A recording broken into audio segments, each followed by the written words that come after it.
Okay, so meron tayong bago na tinitesting. Actually, hindi na siya bago, matagal na to sa market. Ano siya, yung personal diagnostic at pang troubleshoot sa mga BMW.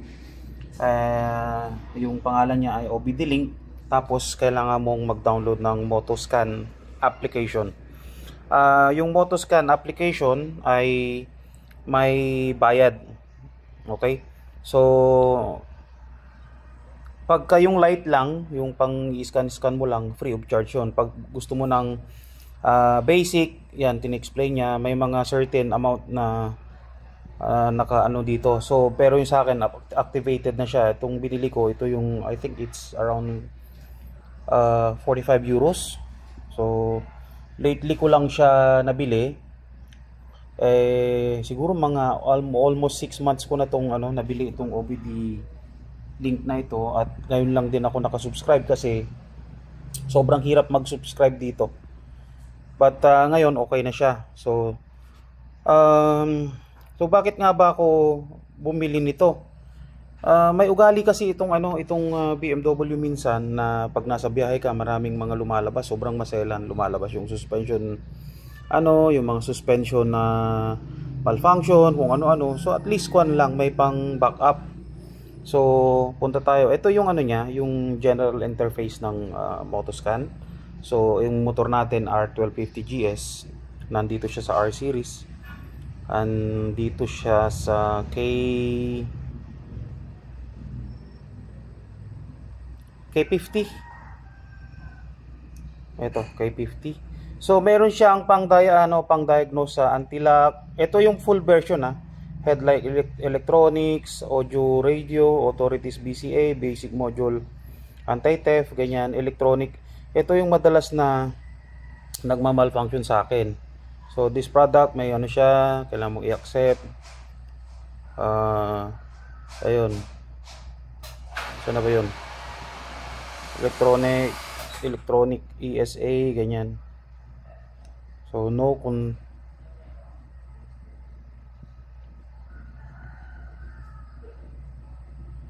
connection to control unit. Bakit? Pero connected na siya kanina Adapter check.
Bluetooth,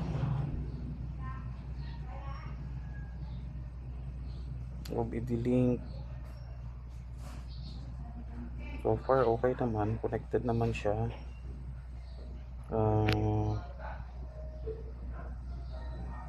Adapter check ulit.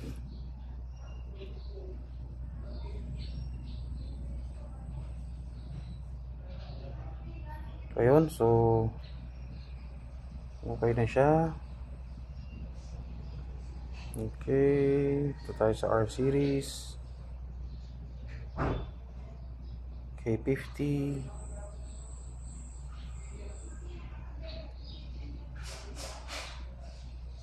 So ESA, no connection to unit. Why? Headlight electronics nga, ayaw niya. Hindi ko alam bakit.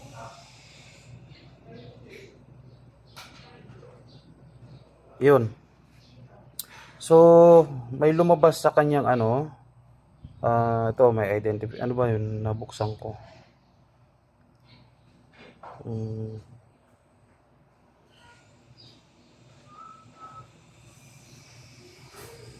Try muna natin tong headlight. Wala siya. Instrument cluster. Try natin. Ayun, instrument cluster. Detect niya, information. Yan. Yung make nung from Bosch. Yung program info, ganyan. Yan. Paint code.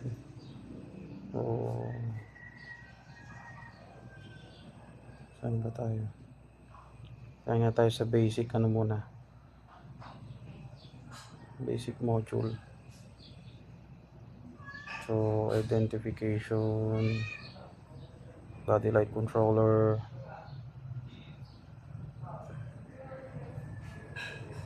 So, pang-reset din ito. Pang-reset din ito ng mga aero.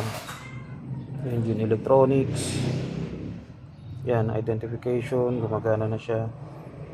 So, pwede mo siyang i-read yung mga fault. Pwede mong i-delete. Kaya natin itong live data. Wala pa kasi hindi umaandar. Actuator control yun. Fuel injector, ganyan. Coolant.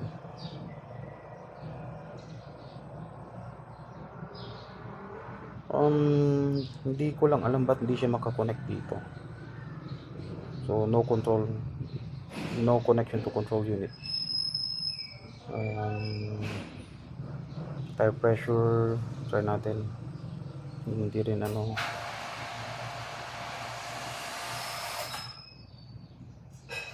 wala rin. So hindi rin pala lahat supported yung mga features dito, but siguro kulang lang ako ng kasi first time ko lang gamitin ito, but siguro i-research ko na lang kung paano pa siya gamitin. Medyo rin tawag dito, nakakapanibago din, but yun nga, tama naman yung kinlik natin. So K50. Yan.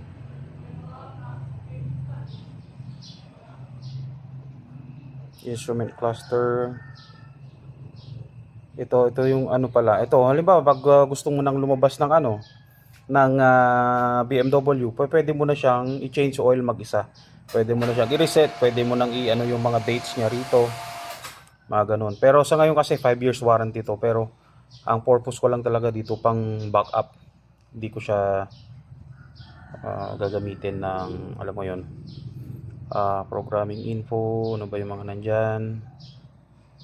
Yan, identification, red. Yan. So ito yung mga niya, yung mga na-detect niya nung last ride, na-detect niya yun nga sinasabi ko, yung spring strut adjustment from ESA, instrument panel, no-can, basic GM, ganyan yan. So, naman siya, kusa naman siyang nawala. Okay, so, yun lang, pagka gusto mong i-delete yung wala naman na siyang i-delete so wala kang i-clear codes. So, yun lang.